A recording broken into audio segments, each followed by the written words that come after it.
রাঙ্গামাটির সাজেকের সীমান্ত এলাকায় কাজের উদ্দেশ্যে যাওয়া ট্রাক খাদে পড়ে 9 শ্রমিক নিহত, আহত 6। খাগড়াছড়ি থেকে বিপ্লব তালুকদারের তথ্যচিত্রে বিস্তারিত। রাঙ্গামাটির সাজেকের সীমান্ত এলাকায় কাজের উদ্দেশ্যে যাওয়া ট্রাক উল্টে খাদে পড়ে 9 শ্রমিক নিহত হয়েছেন, আহত হয়েছেন 6 জন।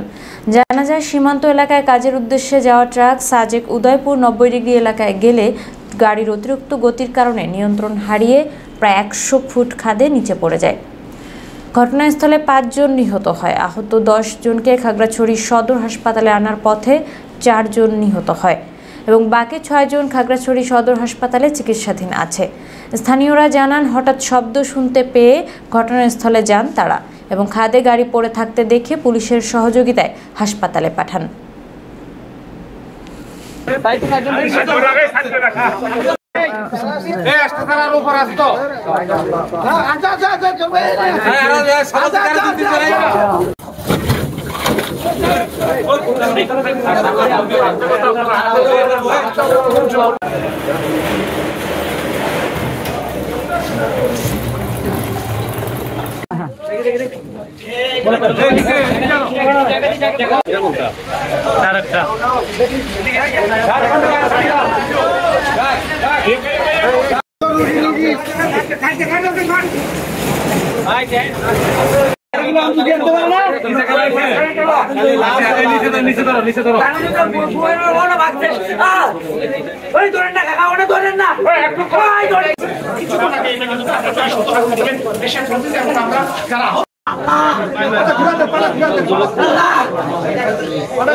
এখানে সুবিধা হচ্ছে এবং আমরা দেখেছি কিছুক্ষণ আগে ইসিবির একটি ড্রাম ট্রাকে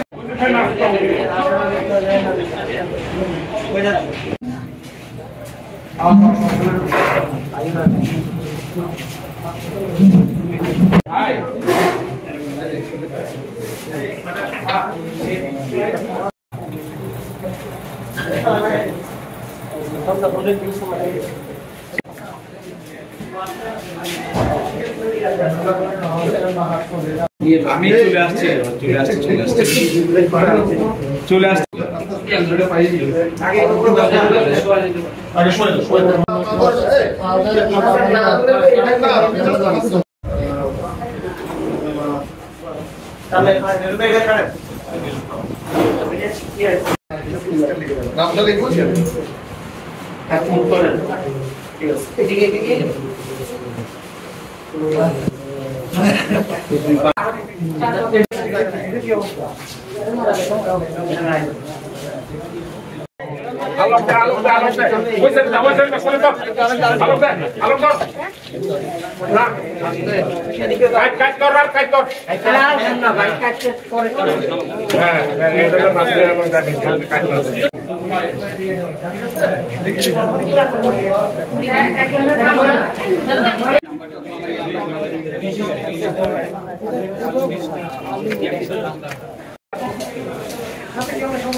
ঘটনাস্থল থেকে আমি 9 জনকে উদ্ধার করে হাসপাতালে নিয়ে আসছি।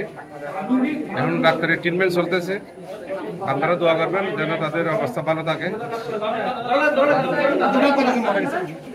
আমরা 5 জনকে ডেড অবস্থায় সাজাখানায় রাখি, বাকি 9 জনকে এখানে জখমকে নিয়ে আসছি। বাকি 9 জনের চিকিৎসাধীন আছে। এর মধ্যে এখানে কতজন মারা গেছে? এখনো চিকিৎসাধীন আছে, এখনো কোনো তথ্য আমি পাই নাই। ডাক্তারের সাথে কথা বলে বুঝবো কজন মারা গেছে। কিভাবে দুর্ঘটনা হয়েছে আপনি জানতে পেরেছেন? এটা সাজেকখানা সীমান্ত সড়কের 90 ডিগ্রি সড়কের মোড়ে ট্রাক নিয়ন্ত্রণ হারিয়ে ওই যে পাহাড়ের নিচে পড়ছে। সহকারী পুলিশ সুপার এখন জানা মতো আমরা 9 জন আমরা ভিকটিম পেয়েছিলাম এখানে, যারা অ্যাক্সিডেন্ট হয়েছে এর মধ্যে 3 জন ব্রড ডেথ এবং 1 জন হচ্ছে এখানে চিকিৎসারত অবস্থায় এক্সপায়ার করছে এবং আরেকজনের অবস্থা খুবই সংকটাপন্ন। আমরা আমাদের চিকিৎসা দিচ্ছি আর বাকি যে 4 জন আছে এদেরকে উপযুক্ত চিকিৎসা দিয়ে যেটা করার আমরা সেটা করছি। টোটাল দাদা মারা গেছে কজন এখানে? এখানে এখন পর্যন্ত 4 জন। আপনার নামটা? ডক্টর সাগর।